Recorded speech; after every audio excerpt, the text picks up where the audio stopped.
dahil sa katotohanang ipinapangaral ng Santa Iglesia Katolika na hindi maitanggi ng mga protestante sa lungatang aral at pahayag ng mga pastor.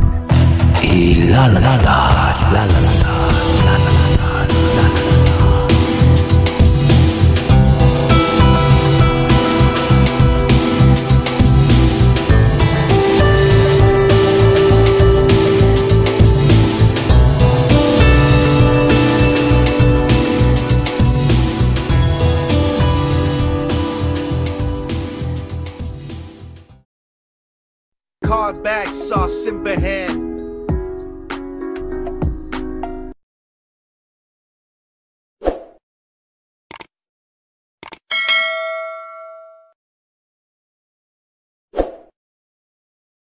So ano ba yung topic na ating pag-aaralan ngayon?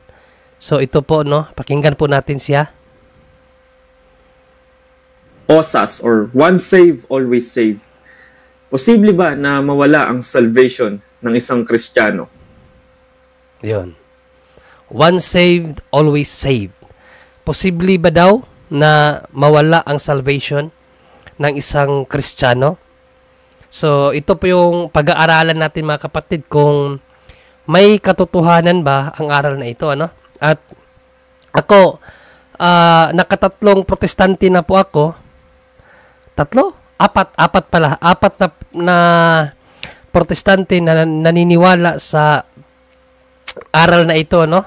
At sa pag-aaral ko sa doktrina nila na ito, ang isa lang sa napun ako, no, na ang aral po na ito ay ano siya, inconsistent, no? Hindi siya ang dami niyang variation. So, napaka-challenging po ang aral na ito, no, sa part nila. Sa part natin, napaka-challenging kasi di mo malalaman kung yung piniprepare mo na argument is swak doon sa katalakayan mo. Kasi bawat isang protestante na naniniwala sa doktrina po na ito, ibang variation ang kaniyang explanation, iba din sa iba. Pero lahat po sila inconsistent po. Nagkukontrahan ng bawat pahayag. Kaya napaka-challenging po ang aral na ito. At ngayon nga ang gabi na ito, pakinggan natin itong isang bagitong born again, no? I guess born again to, na nagpahayag about sa OSAS, no? At kahit sa batang ito, makikita mo yung inconsistency sa aral po nila. Kaya maganda to, mapag-aralan natin at makita natin ano yung mga mali. Na even sa kanilang sarili, hindi nila marinig ang kanilang sarili na yun palang kanilang mga ipinahahayag ay kontra sa kung ano ang kanilang pinaniniwalaan na once saved, always saved. So yan po ang ating pag-aaralan, mga kapatid, sa gabi na ito matapos ang maiksing paalala. Bag sauce simbahan.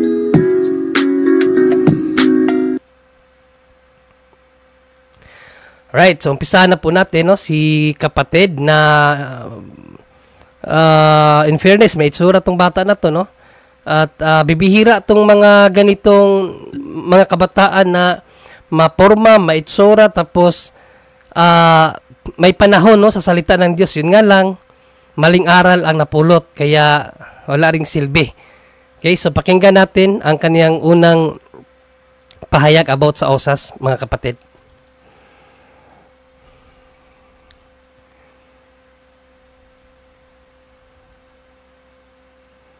Pwede bang dumating sa point ng buhay mo na nagkasala ka ng paulit-ulit at matindi and then mawawala yung salvation mo? If you get saved, are you always saved? Hindi mo pwedeng sagutin ang tanong na to ng isang verse lang or dalawang verse lang. You need to look the whole Bible to understand salvation. So, buckle up. This is very interesting. To better understand this, I will give you 7 things na kailangan nyong tandaan para mas maintindihan nyo yung salvation. Ayan, no. So, ayon sa kanya, maaari bang mawala ang isang kaligtasan ng isang Kristiyano?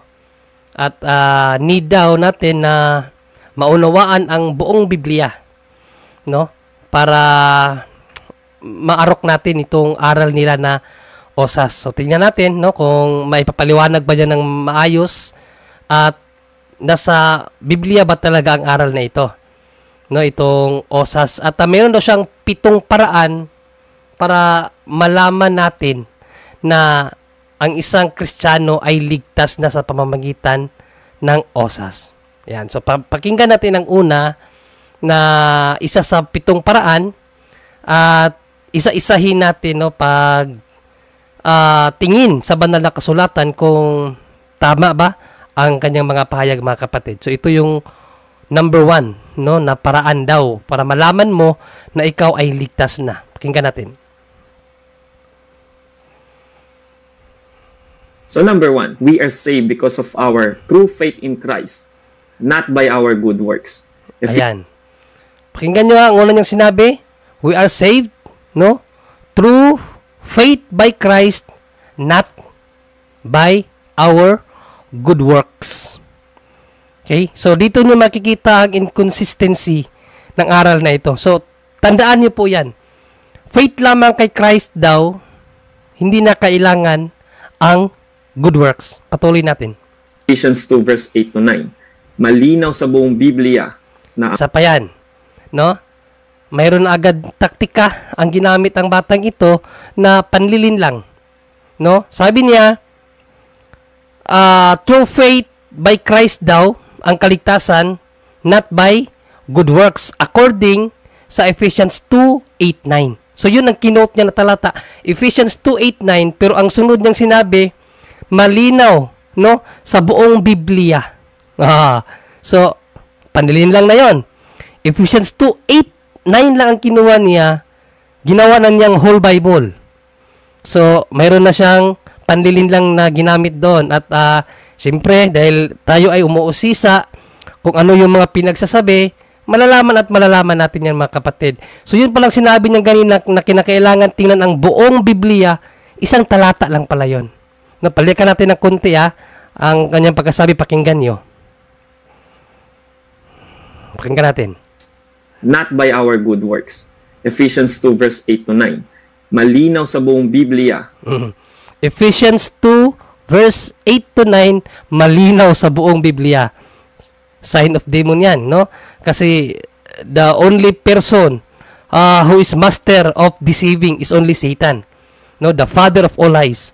Hindi naman natin ibig sabihin na ito yung mga anak niya.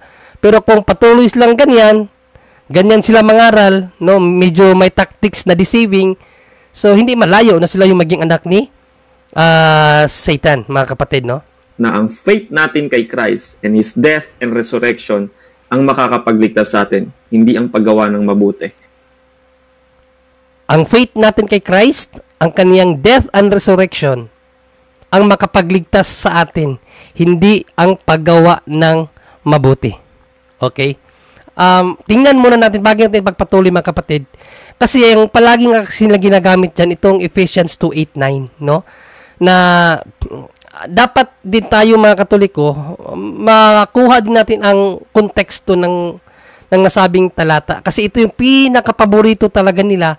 Kaya hindi nila ipinapangaral yung good works. Kasi through faith by Christ you are saved, no? So ito yung sinabi kasi sa Ephesians 2:8-9 at unawain natin according sa turo ng simbahan, no? So ito yung talata, no? Ginamit natin dito ang King James Version. For by grace you are saved through faith. Okay, sa grasya kayo ay naligtas sa pamamagitan ng pananampalataya, and that not of yourselves, it is the gift of God, not of works, lest any man should boast. So itong sinabi dito na not of works, ito yung ginagamit nilang pangangaral na hindi kinakailangan ng good works para ikaw ay maligtas. Kasi ang kaligtasan is regalo ng Diyos sa pamamagitan ng pananampalataya. Ito ay grasya galing sa Diyos, no? Sa pamamagitan ng ating pananampalataya. Yan ang kanilang explanation. Pero actually, hindi po yan ang tamang explanation sa talata pong iyan, no? Ang ipinapahiwatig ni San Pablo po dyan, mga kapatid, yung term na kaligtasan, no? Yung term na kaligtasan ay hindi gawaing tao. Yan ang point dyan. Hindi yan gawaing tao. Yan ay gawain ng Diyos. Grasya nga eh. Gift from God. No? Gift ni God yan, yung kaligtasan sa mga tao. Hindi ka naligtas sa sarili mo dahil mayroon kang mga gawa. Hindi iyon ang point, no? Ang point diyan, yung kaligtasan, yung per se ba, yung salvation ba? Yang kaligtasan na yan, gawain ng Diyos, hindi yan gawain ng tao. Yan ang point sa talata na yan. Hindi yan nangangahulugan na hindi mo na kinakailangan ng good works para ka maligtas. Magkaiba po yun, no? Again, ulitin ko ha. Ephesians 2:8-9, hindi siya nangangahulugan na hindi mo na kinakailangan ng good works para ka maligtas. Kasi ang pahiwatig dyan ni San Pablo na yung kaligtasan ay gawain yan ng Diyos. Regalo niya sa tao na may pananampalataya sa Kanya. Okay? So, wala kang kaligtasan kung walang Diyos, kahit pag gumawa ka ng mabuti. Yan ang punto doon. Kasi kung ididirekta mo sa Jess, mga kapatid, napakalinaw ang sabi ni San Pablo dito sa Jess. For we are His workmanship, created in Christ Jesus unto good works, which God hath before ordained that we should walk in them. Oh, ano daw? Ginawa tayo, no? Na sa pamamagitan ni Jesucristo at sa mabubuting gawa which God hath before ordained that we should walk in them. Lakaran natin yung mabubuting gawa. Oh. Kaya nga yung explanation nila sa Ephesians 2:8-9 simplang. Kasi ang ibig sabihin pala ni San Pablo doon, yung kaligtasan per se, gawain ng Diyos, hindi yan gawain ng tao. So, yun ang point sa 2:8-9. No? Kasi sa 10, napakalinaw na ang good works ay kinakailangan panangan natin. Kasi ginawa tayo ng Diyos sa pamamagitan sa pamamagitan ni Kristo, no? At sa mga mabubuting gawa, no, na dapat nating lakaran. Oh. Kaya mali po ang kanilang unawa sa Ephesians 2:8-9, mga kapatid. Okay, so ipagpatuloy natin ang kanyang mga sinasabi. You can never earn your salvation. It's a free gift from God. Libreng regalo. Okay? So, kahit na milyon-milyong kabutihan pa yung ginawa mo, kung wala ka namang faith kay Christ, you cannot be saved. Yun ang point doon. Tama yung sinabi niya. Kahit pa ang dami mong puro kakabutihan, pero wala ka namang pananampalataya sa Diyos, no? Mahilig ka tumulong, pero nung pinapakilala sa iyo si Kristo, ayaw mong paniwalaan, hindi ka pa rin talaga masisave noon. Yun talaga ang tamang unawa sa Ephesians 2:8-9. So, mali po yung ginagamit nilang unawa dyan na hindi mo na kinakailangan ng good works kasi by faith alone, you are saved. Magkaiba po yun, no? Ephesians 2:8-9, ang kaligtasan ay gawain ng Diyos, hindi gawain ng tao. Kaya nga namatay si Panginoong Jesucristo sa krus kasi siya lang ang may kakayahang magligtas sa tao, hindi ang tao mismo. So yan po ang explanation sa Ephesians 2:8-9, mga kapatid. Kaya mag-iingat po kayo sa mga nagsasabi na Jesus plus good works equals salvation. Jesus plus good works equals salvation daw. Mag-ingat daw sa mga tao na Jesus plus good works equals salvation. So, ibig niyang sabihin, mali kapag may pananampalataya ka, tapos mayroon ka pang good works. Basahin natin ang pahayag ni Apostol na Santiago, no, about sa bagay na yan. Kung yun bang Jesus, or ibig sabihin faith mo kay Jesus, tapos good works, mali ba yun? Basahin natin ang pahayag ni Apostol Santiago, mga kapatid, no? Sa Santiago 2:17, gamit ko dito Amplified Bible. Ito ang ating mababasa. So, true faith, if it does not have works to back it up, is by itself dead. No? Patay daw yung pananampalataya na walang nagbaback up ng mga gawa. But someone may say, so may magsasabi, you claim to have faith, no? And I have good works. Show me your alleged faith without works, if you can, and I will show my faith by my works, that is but by what I do. Napakalinaw dito. Kung mayroon daw magsasabi na mayroon siyang pananampalataya pero wala naman siyang gawa, ipakita mo.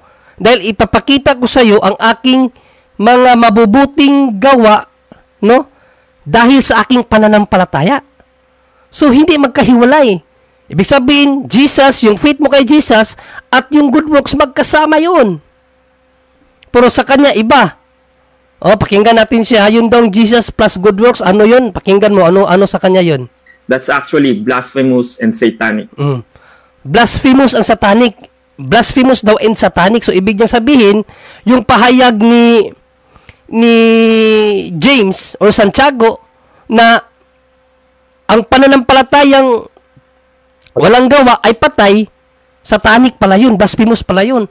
So, mas kapanipaniwala pa pala itong batang ito kaysa kay James. No? Malino naman sinabi niya, kung narinig nyo naman, Jesus daw plus good works is blasphemous. It's satanic. It's satanic. Pero kung basahin natin kay James again, no? Basahin natin sa yung pananampalataya na walang gawa, makakaligtas ba yun? Basahin natin sa 14. Ayan. Sa 14, basahin natin, ito. What is the benefit, my fellow believers, if someone claims to have faith but has no good works as evidence? Can that kind of faith save him? Ano ang answer? No. No daw, sabi ni St. James. A mere claim of faith is not sufficient. Genuine faith produces good works. Genuine faith daw produces good works. So, ibig pa niya palang sabihin, si Apostol na Santiago nangaral ng satanic.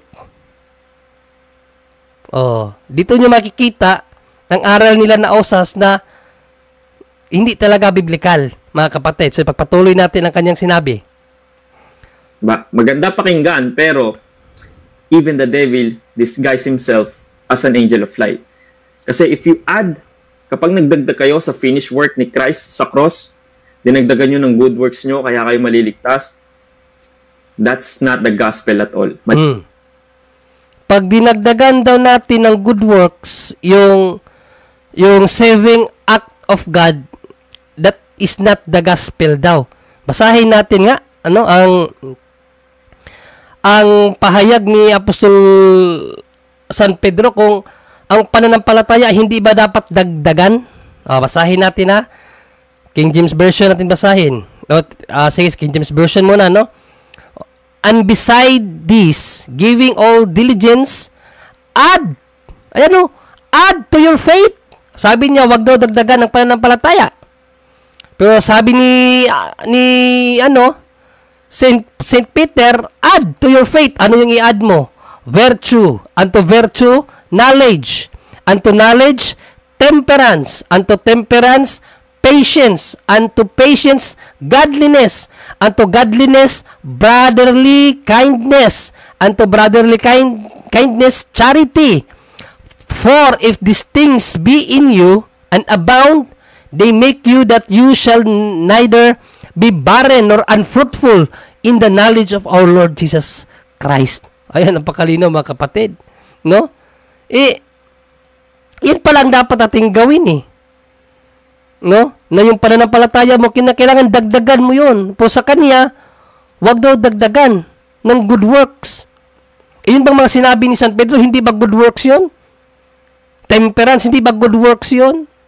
Kindness, charity, hindi ba good works yun? Di ba, mga kapatid?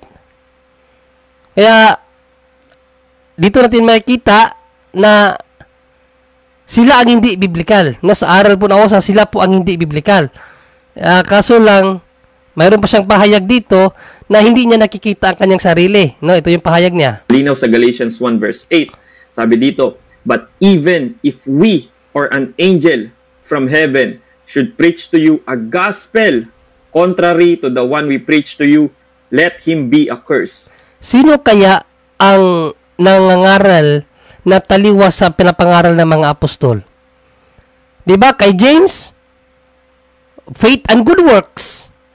Sa kanya, faith lang, hindi kinakailangan ng good works. Kay Saint Peter, mag-add ka sa imong pananampalataya, sa iyong faith. Sa kanya, hindi mo dapat dagdagan. O, para kanino ang mensahe na ito? Hindi ba sa kanila? Sampal sa kanila? Pero, hindi natin maunawaan bakit parang hindi nila naririnig ang kanilang sarili, mga kapatid. No? Diyan natin nakikita kung gaano talaga maninlang ang demonyo sa tao.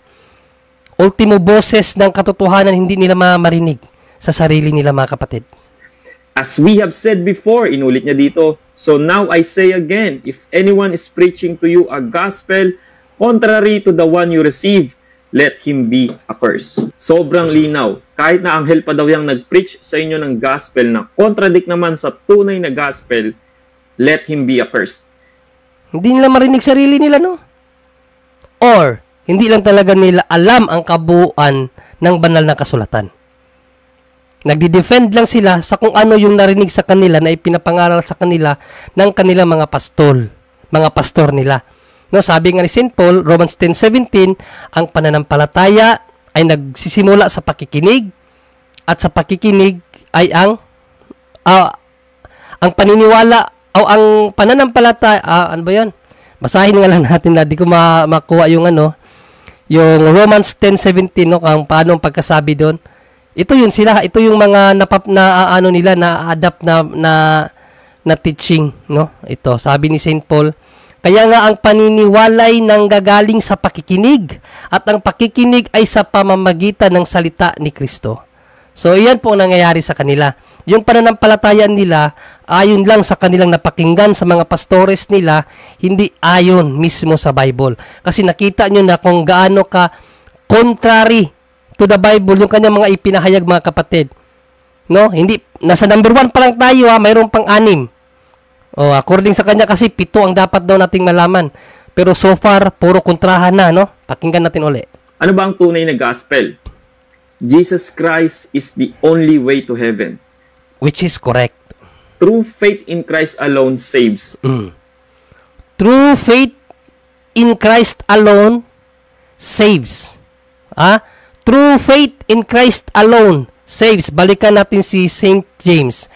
Kung yun bang paniniwala na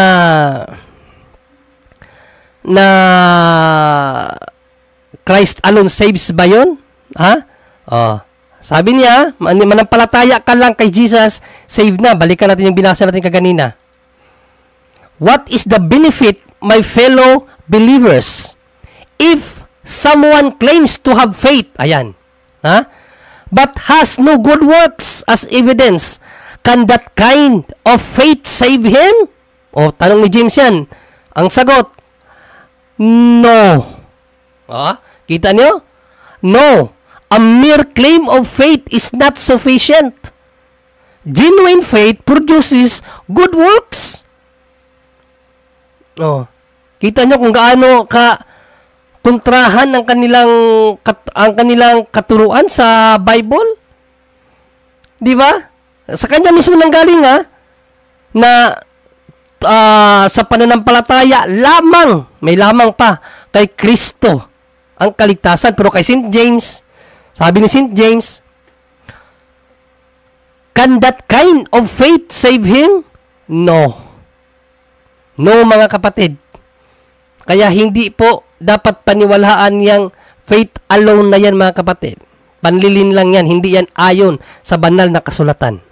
Not by our good works. Not by our good works. Pero ayon kay St. James, basahin natin muli. Genuine faith, no? Genuine faith produce good works. Genuine faith produces good work, mga kapatid. Sabi ni St. James. May sample pa nga si St. James dito eh. Ang sample niya sa 16. Sa Tagalog natin basahin.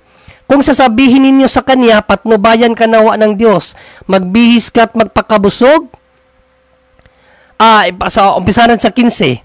Halimbawa, may isang kapatid na walang maisuot at walang makain. Kung sasabihin ninyo sa kanya, patnubayan ka nawa ng Diyos, magbihis ka at magpakabusog, ngunit hindi naman ninyo siya binibigyan ng kanyang kailangan, may mabuti bang maidudulot sa kanya iyon? Kita niyo mga kapatid?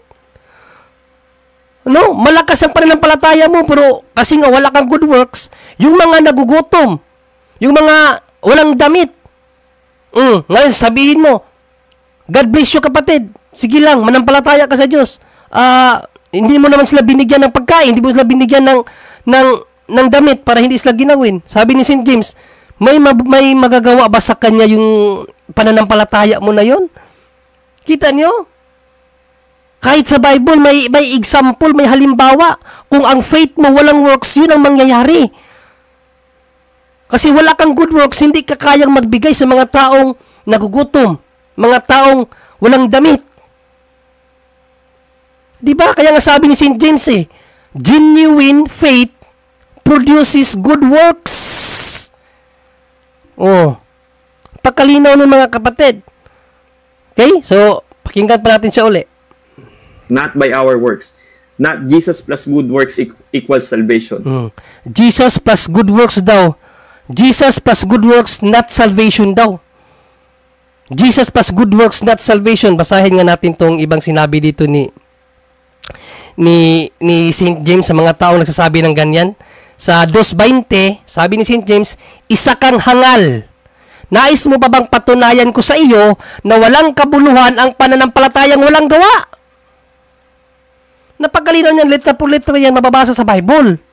Kahangalan yan, yung magsasabi ka na faith plus good works is not salvation. Kahangalan yan. Sabi yan na sa Bible ng Santiago 2:20, nais mo bang patunayan ko sa iyo, sabi ni St. James, na walang kabuluhan ang pananampalatayang walang kasamang gawa. Diba? Gaano kalapastangan ng aral na once saved, always saved, mga kapatid? Huwag kayong maniwala dyan. Huwag kayong maniwala sa once saved, always saved. Hindi talaga yan aral ng mga apostol. Actually, lahat ng mga sinasabi niya, kinukontra natin Bible sa Bible. Sa kanya, puro laway. Walang Bible verse. Gagamit man ng Bible verse, iba pa yung paliwanag. Hindi talaga mismong sa Bible. So, kukontrahin lang natin yung mga paliwanag niya gamit ang Biblia mismo, mga kapatid. No? Patuloy natin. No way. Kahit na milyon-milyon pa yung kabutihang ginawa mo, kung wala namang Kristo sa buhay mo, baliwala yan. Tama. Pero wag mong sabihin na faith plus good works is not salvation. Mali yun. Kasi napakalino ang sabi ni St. James. Genuine faith produces good works. Hindi nga makakaligtas ang pananampalataya lang Diba? Binasa natin kagayon ng mga kapatid. No? Kung pananampalataya lang, makakaligtas ba sa kanya? Sabi sa Bible, no. Hindi daw. Patuloy natin. Hindi ka maliligtas niyan. Kasi you're still a sinner and you still fall short of the glory of God. Ayun, kontrahan na yun. No? Kontrahan na yun. Kasi, sabi niya, if you are still a sinner, no? If you're still a sinner, hindi ka pa rin daw maliligtas. So, kontra yun sa pananampalataya nila. Kasi, ano yung pananampalataya nila? Once saved, always saved. Kung may faith ka na, saved ka na. Dapat, kasi may faith ka na nga Di ba? Pero sabi niya, kung makasalanan ka pa rin, wala ka pa rin kaligtasan. So, kontra yun. Kaya nga sabi ko, ang aral na usas, inconsistent. Hindi talaga yan kayang tindigan ang sariling aral na yan sa mga sarili nilang explanation. 4 na tao na ang nakaharap ko niyan. Iba-ibang variation ang paliwanag, pero bawat variation ng paliwanag, kontrahan. Hindi lang nila namamalayan. So, sa number 2 na tayo. Number 2 na paliwanag niya, no? Number 2, saving faith must have work. Wait lang. Wait lang. Saving faith must have works. Di ba sabi niya kaganina? Good works cannot save. So ngayon naman, saving faith must, so necessary, have works. Consistent ba siya sa sinasabi niya, mga kapatid? Di ba siya na yung kumontra? Kaganina, lahat ng good works, hindi pwede. Jesus plus good works, no salvation, not salvation daw. Pero ngayon, saving faith must have works. Siya naman ngayon ang kumontra sa pinahayag na kaganina. Kaya nga, inconsistent ang aral na yan. Hindi nila kayang tindigan yan. Natuloy-tuloy yung sinabi nila. Lahat ng 4 na mga protestante nakaharap ko sa tema na yan, inconsistent lahat ang sinasabi. Patuloy natin siya. Tingnan nyo kontra na to sa una niyang sinabi. Yung kaganina, good works cannot save. Ngayon naman, saving faith must have works. So, kinuntra na niya ang una niyang sinabi. Patuloy natin. Saving faith or meaning true or genuine faith in Christ must have works. Dapat genuine faith in Christ must have works daw. Sabi mo kaganina, Jesus plus good works, no, not salvation, cannot save. Ngayon naman, genuine faith must have works. Ano ba talaga, kuya? Dito nyo makikita ang kontrahang aral, mga kapatid. May prutas. Anyone can say kasi, I believe in Jesus. I have faith in Jesus. But show me your fruits. Diba? Believing in God is not enough. Believing in God is not enough. Believing in God is not enough. Pero sabi niya kaganina, faith in Jesus alone. Di ba sabi niya kaganina? Faith in Jesus alone can save you. Pero ngayon naman, believing in God is not enough. Ano ba talaga? Kita niyo yung ang pagkakontrahan ng mga pinagsasabi niya? Kaya walang katotohanan ng aral na yan. Man-made doctrine po yan, mga kapatid. Pakinggan natin pa. Even the demons believe in God. Correct! No? Tama! Mas matindi pa ang paniniwala ng demonyo sa Diyos. Kasi ang demonyo naniniwala sa Diyos, may halong panginginig. Fear and trembling. Ito nga mga ito, walang ang katakot-takot to Nanampalataya sa Diyos pero hindi natatakot magkasala. Pero naligtas ba ang demonyo na mas grabe pang paniniwala ng demonyo sa Diyos? May halo pang panginig. Ligtas ba ang demonyo dahil naniniwala sila sa Diyos? Diba? Hindi sila naligtas. So, dapat alam niya pala yan. Dapat ma-open yung mind niya na yung pananampalataya lang is not enough. Siya nga rin mismo nagsabi believing God is not enough. Pero kaganina sabi niya, faith in Christ alone can save. Ano ba talaga? No? Pakunta-kuntra? Ulitin natin. Ang sabi sa James 2 verse 26, faith without works is dead. Ngayon naman, faith, sabi daw sa James 2:26, faith without good works is dead. Pero sabi niya kanina, faith plus good works daw cannot save. Ano ba talaga? Pahing-pahing. Sa Bisaya pa, pahing-pahing. Yung palipat-lipat ng palipat-lipat ng sinasabi. Kung gusto niyo pong mas maintindihan yung context ng faith without works is dead, ito po yung video. Ginawan ko na yan. You can watch it later. Salamat na lang. No? So, number 3 na tayo. Sa number 3 na tayo. Number 3. Ang grace ay hindi dapat inaabuso. Romans 6 verse 1 to 2. What shall we say then? Are we to continue in sin that grace may abound? By no means. How can we who died to sin still live in it? Tama, no? Ang grasya ng Diyos hindi mo talaga dapat abusuhin. No, yung asawa mo, yung anak mo, yung trabaho mo, grasya ng Diyos yan binigay sa iyo. Hindi mo pwedeng abusuhin yan. But that's not mean na mananampalataya ka na lang at hindi ka nagagawa. Okay? So walang connection sa one save always save ang Romans 6:3, so 6:3. Gumagamit lang ng talata basta para lang may masabi, mga kapatid. Dito natin makikita ang kanilang kakulangan sa pagkaunawa sa banal na kasulatan. You not know that all of us who have been baptized into Christ Jesus were baptized into His death? Sabi ni Paul dito, pwede ba tayo magpatuloy sa paggawa ng kasalanan? Kasi saved naman tayo by grace eh. So okay lang kahit ano ang gawin natin. No. Di ba kontra sa pananampalataya niya yun? Kasi pananampalataya niya, once saved, always saved. Once you are saved, always saved ka na. Pero siya rin ang nagano, pwede ka bang magpahulog sa pagkakasalang muli basta kasi nga nailigtas ka na? Siya rin ang sumagot, no. O siya rin ang kumontra sa paniniwala niya na once saved, always saved. Hindi niya talaga kayang tayuan ang sarili niyang pananampalataya, kapatid. Kinukontra pa niya. No? Pagkalinaw siya kumukontra sa mga paliwanag niya. Hindi tayo. We are dead to sin. Why should we continue sinning? Kung tunay mong naiintindihan ng gospel, ang sacrifice na ginawa ni Jesus, you will urge to fight the sin. Actually, mga kapatid, bagong variation na naman yan. No? Kasi ang original talaga na pananampalataya ng once saved, always saved, ayon kay John Calvin, kahit pa magkasala ka, kasi you are already saved, you are always saved. Yan talaga ang original. Pero may bagong variation, kahit na once saved, always saved ka, hindi ka pa rin pwedeng magkasala.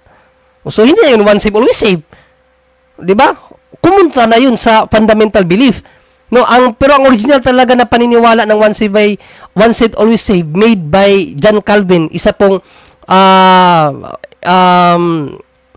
Calvinism, no, ang tawag sa kanyang sikta, Calvinism. Kahit pa pumatay ka, kahit pa mang-rape ka, dahil saved ka na, always ka nang saved. Yan talaga ang original na aral ng once saved, always saved. Binago na lang ng mga bagong protestante yan ngayon. Yung mga modernong protestante, binago na nila. Hindi na nila pinaniniwalaan yon. No, nung predestination, di na sila naniniwala sa predestination.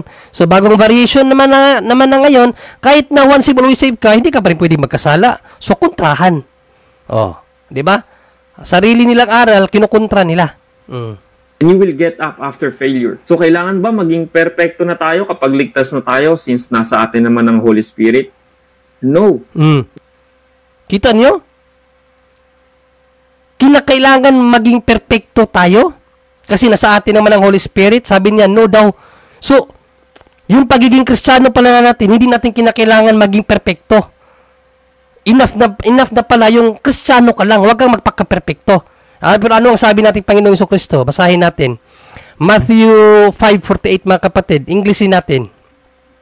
You must be perfect just as our Father in heaven is perfect. Pero sa Kanya, pag Kristiyano ka na, hindi mo naman kinakailangan maging perfecto eh. Oh. Kasi, di ba may kasabihan nga tayo eh, nobody's perfect. Nobody's perfect. Pero hindi mo pwedeng sawayin ang utos ng Diyos. Kasi ang utos ng Diyos, be perfect as your Father in heaven is perfect. Huwag mong sabihin na okay lang kahit hindi ka perfecto. 1 Peter 1:16, be holy. Sabi ni San Pedro, be holy. Magpakabanal kayo. Dahil ang Diyos ay banal. Oh.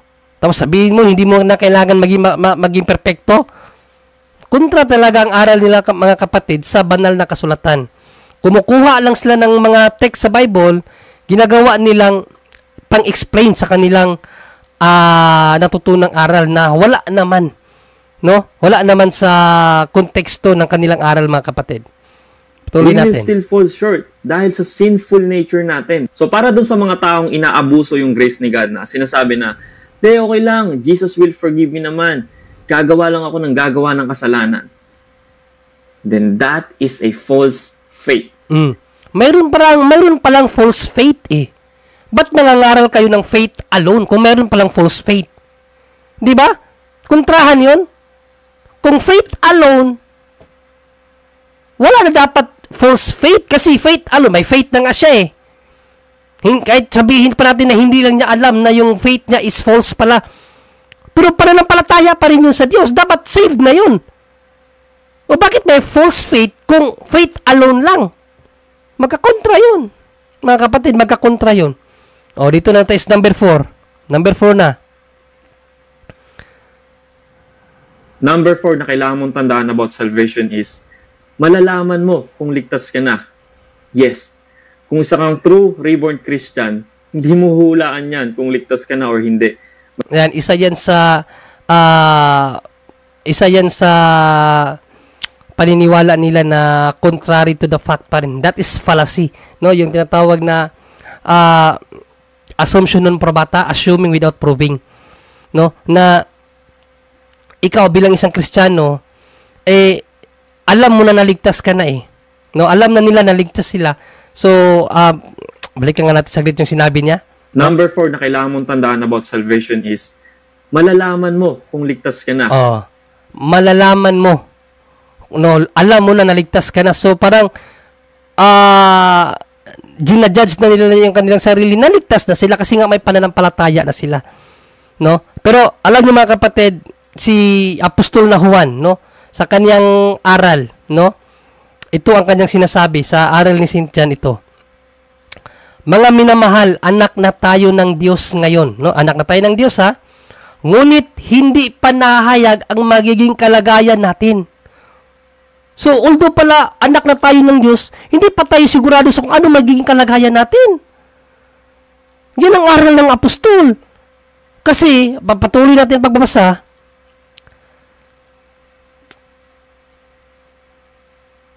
ngunit alam natin sa pagpaparito muli ni Kristo, tayo'y matutulad sa Kanya. So, yun ang may assurance, no?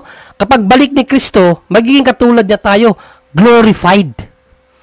Mag-glorify din tayo. Pagbalik ni Kristo, tapos mapunta tayong langit, magiging kakatulad na tayo ni Kristo, mag-glorify tayo. Pero, sa moment na ito, sa panahon natin, hindi pa natin malaman kung ano magiging kalagayan natin, mga kapatid. No, masyadong judgmental ng mga protestante na may aral na once saved, always saved. No, ipagpatuloy natin, sabi dito, tayo matulad sa Kanya sapagkat makikita natin kung sino talaga siya. Kaya't ang sino mang may ganitong pag-asa, so pag-asa pa pala, no, pag-asa lang pala, no, yung maging tulad tayo kay Kristo, pag-asa pa lang, hope, ay nagsisikap na maging malinis ang pamumuhay tulad ni Kristo. So may pagsisikap. Kung gusto nating maging tulad kay Kristo, may pagsisikap. No? Yung pagiging tulad kay Kristo, mga kapatid, pag-asa pa lang yun. Pag-asa, hope.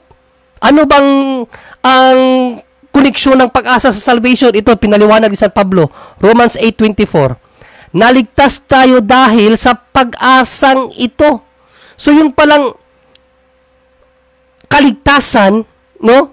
Pag-asa, no? Ngunit hindi yun matatawag na pag-asa kung nakikita na natin. Nakita mo? Ang pag-asa pala, pag nakita mo na, hindi na pag-asa yun. Pero siya, ang sinabi niya, na dapat makita mo na yung kaligtasan mo. Pero sabi ni St. Paul, yung kaligtasan, pag-asa pa lang, no? At kung nakikita mo na yung pag-asa, hindi na pag-asa yun na ating inaasahan.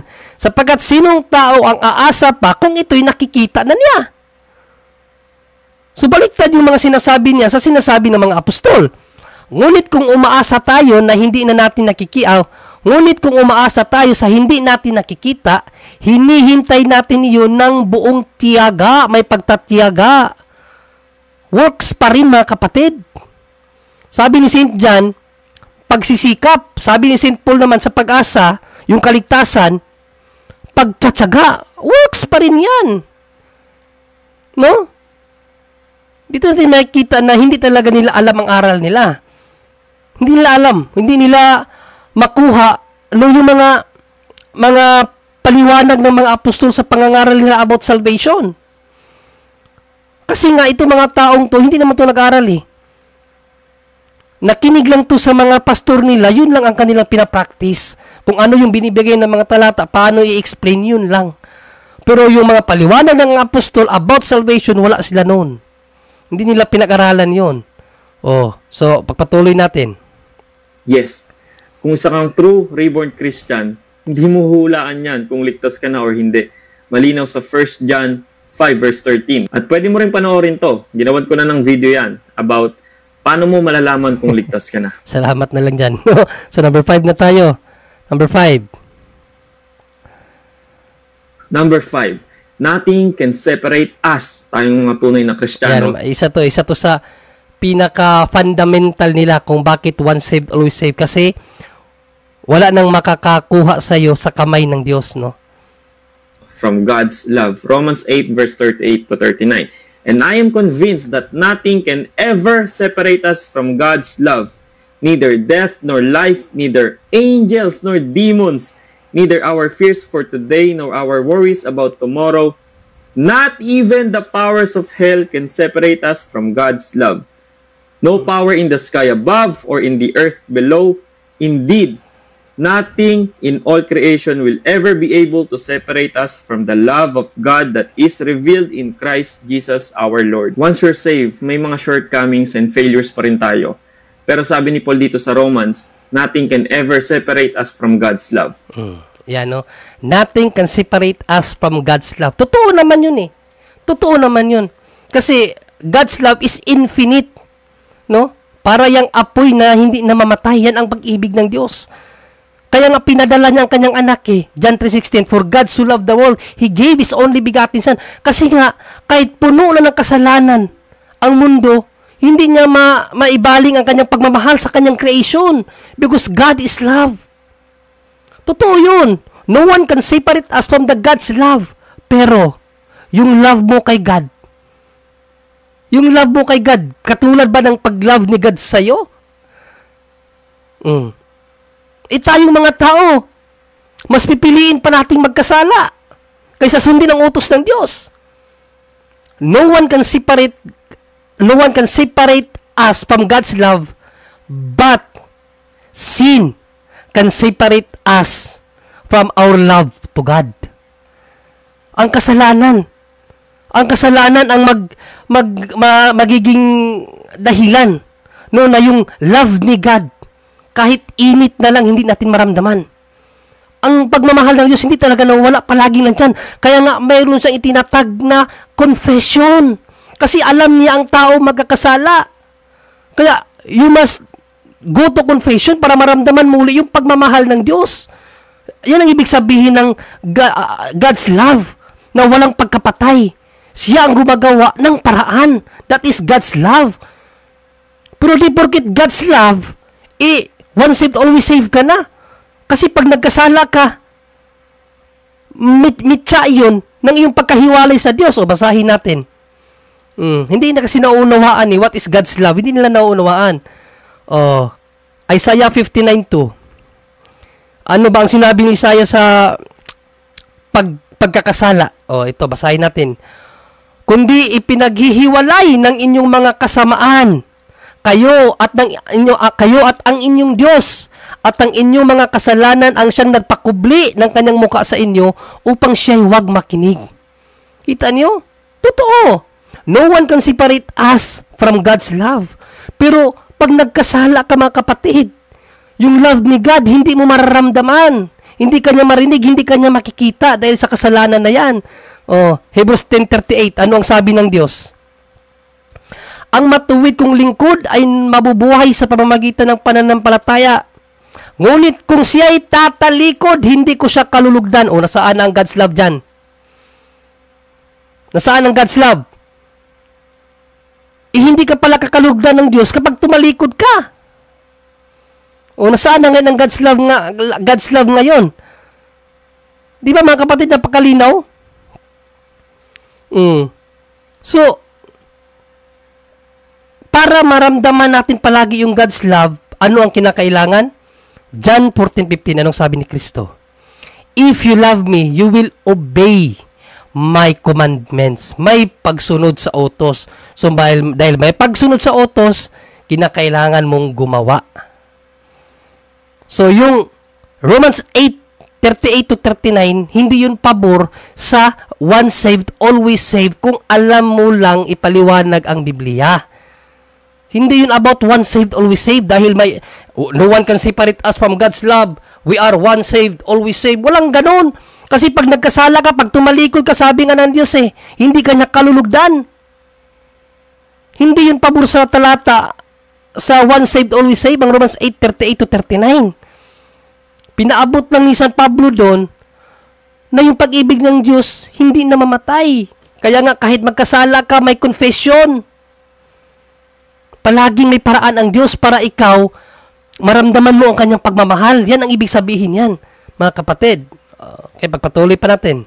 At ang Book of Romans, sinulat yan para sa mga Christians. Yan yung mga believers na may true faith in Christ at justified in Christ, meaning mga ligtas na.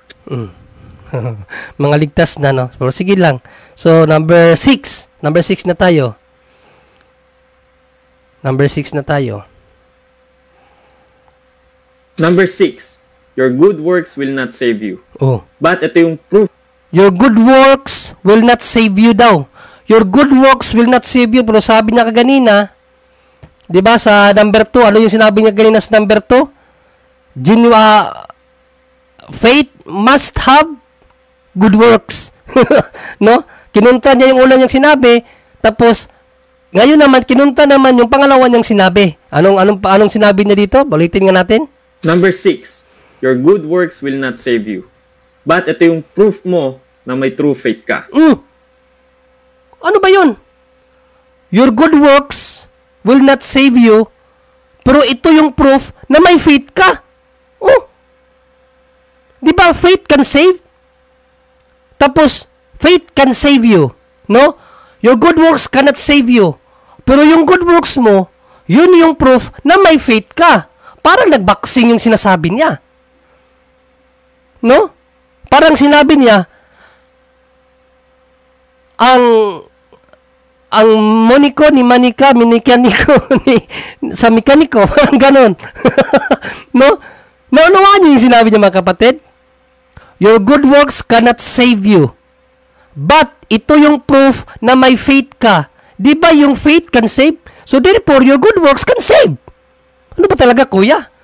Nakakalito naman. Number 7 na nga lang tayo. Number 7, you cannot be justified by the law. Sabi sa Galatians 2 verse 15 to 16.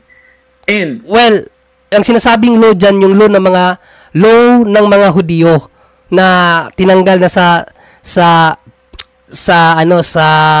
New Testament. Pero, does not mean na yung law of God, hindi mo dapat sundin.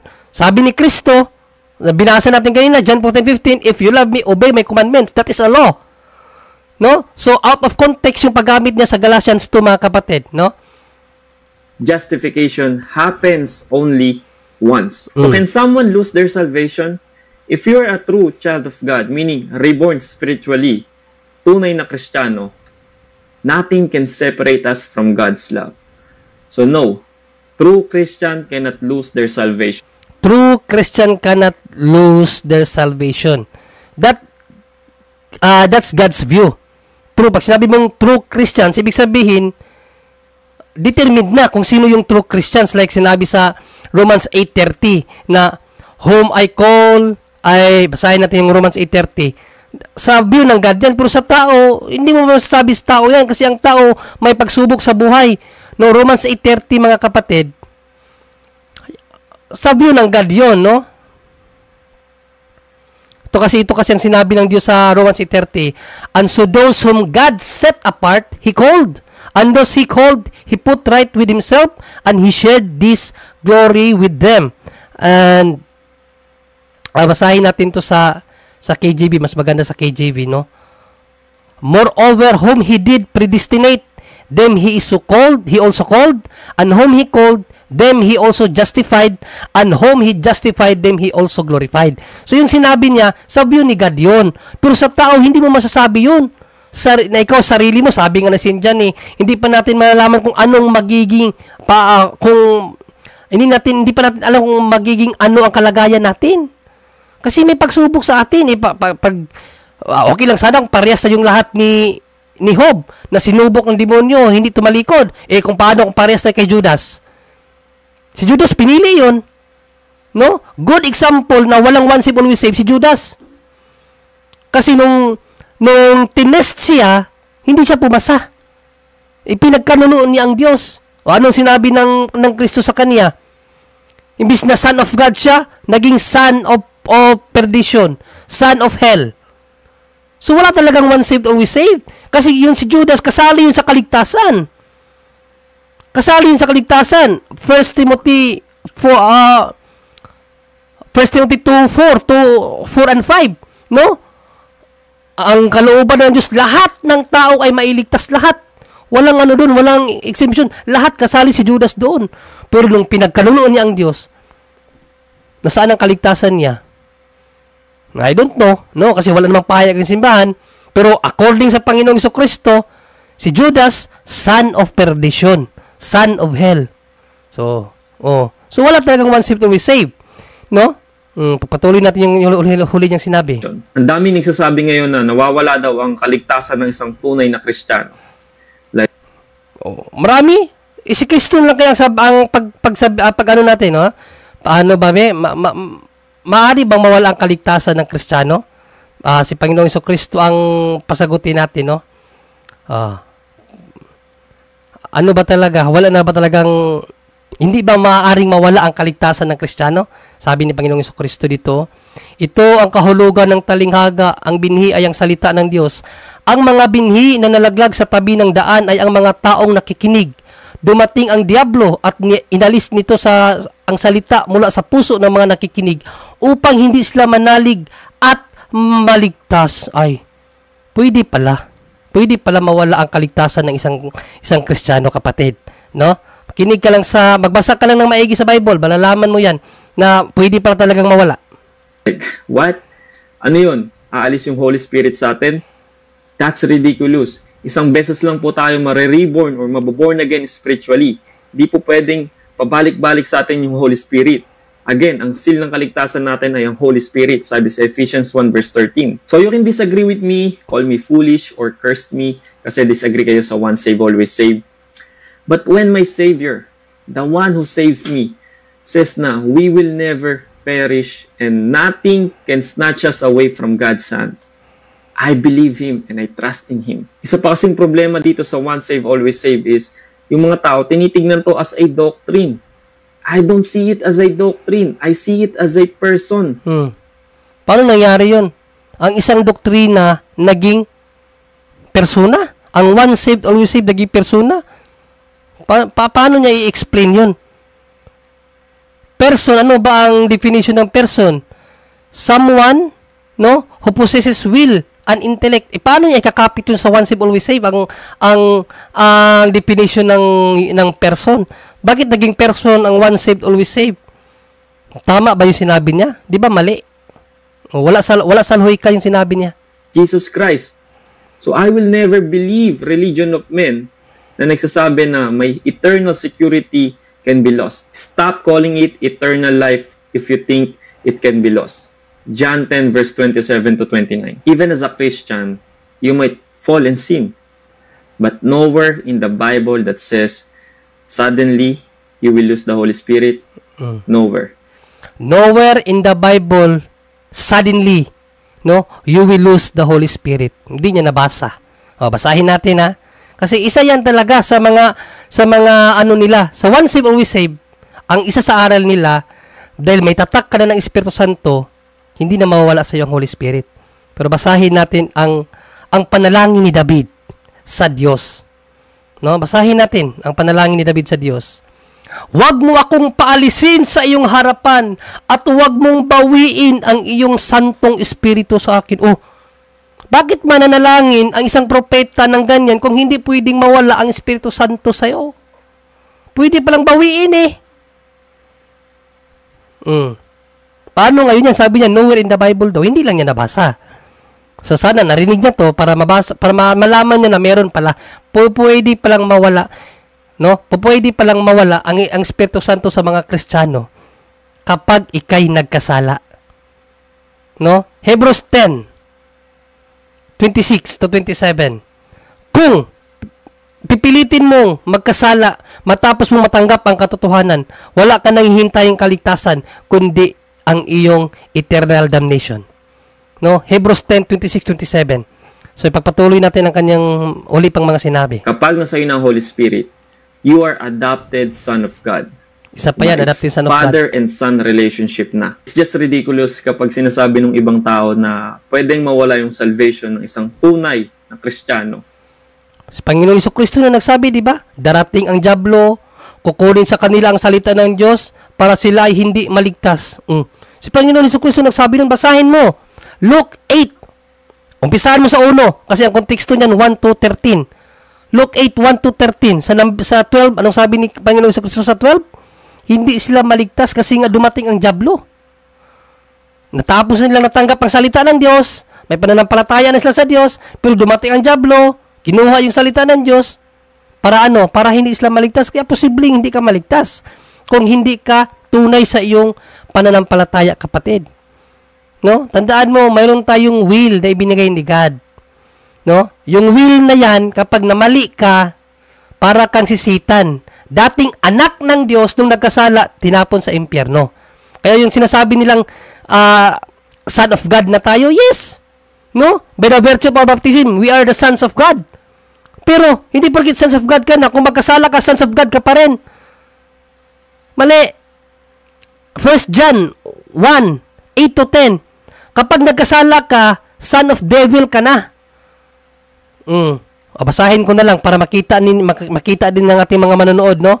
Basahin ko sa kaniya, sons of God by the virtue of baptism, pero pag nagkasala ka, sons of God ka pa rin? Hindi papakita ko sa inyo mga kapatid. Kaya nga dapat talaga mag-aral tayo ng maigi sa banal na kasulatan, no? Para hindi tayo malinilang itong mga to. Sabi dito, if we say that we have no sin, we deceive ourselves and there is no truth. But if we confess our sins to God, He will keep His promise and do what is right, and He will forgive us our sins and purify us from all our wrongdoing. Hindi pala, sorry, nakalimutan ko yung, saan ba yon? Sa 1 John, nakalimutan ko yung talata tuloy, no? Ano ba yung talata yun? 1 John ba yun, na pag nagkasala ka, hindi sa ano hindi siya sa 1 John 2 John yata. 2 John 1:8 to 10. Wala na tayong oras, so nakalimutan ko lang yung talata mga kapatid, no, na kapag nagkasala ka, son of devil ka na. Hindi ka na son of God, son of devil ka na kapag nagkasala ka mga kapatid. So kaya huwag tayong maniwala doon sa sinasabi niya. Kasi lagpas na tayo sa oras, no? So ito na yung panghuli. They're just simply saying na pwedeng umalis sa'yo yung Holy Spirit. You know, once you have the Holy Spirit, adopted son of God ka na. Meaning ba nun? For example, ngayon, adopted son of God na ako. I'm into His family na. Tapos, nagkasala ako ng ilang beses kinabukasan. Itatapon ba ako ng Diyos Ama? Hindi ka na uli adopted. Doon ka na kasi nagkasala ka. Ayan. That's just ridiculous. Kapag nag-fall ka sa sin, kapag nag-give in ka sa sin, yes, you can grieve the Holy Spirit, but nowhere in the Bible na nagsasabi na pwedeng umalis sa'yo ang Holy Spirit. Okay, nabasa na natin yan, no, na pwedeng mawala ang Holy Spirit sa atin. So, naalala ko na yung talata. Sabi niya, pag Son of God ka na, hindi ka na mawawala pa. Pero basahin natin ang sinabi ng Bible, mga kapatid, na ano pala, 1 John 3:8 pala. Sabi dito, whoever continues to sin belongs to the devil. Because the devil has sinned from the very beginning. The Son of God appeared for this very reason, to destroy what the devil had done. Those who are children of God do not continue to sin, for God's very nature is in them, and because God is their Father, they cannot continue to sin. So, ano daw, kapag nagkakasala ka pa, belongs to the devil ka. Kaya hindi lang nila nauunawaan ang konsepto ng Son of God. Tandaan natin, before the world created, ang mga anghel, tinawag yan na Son of God. Nasa Job. Mababasa mo yan sa Job at sa Genesis. Son of God ang mga anghel. Pero nung nagkasala sila, itinapon sila sa impyerno.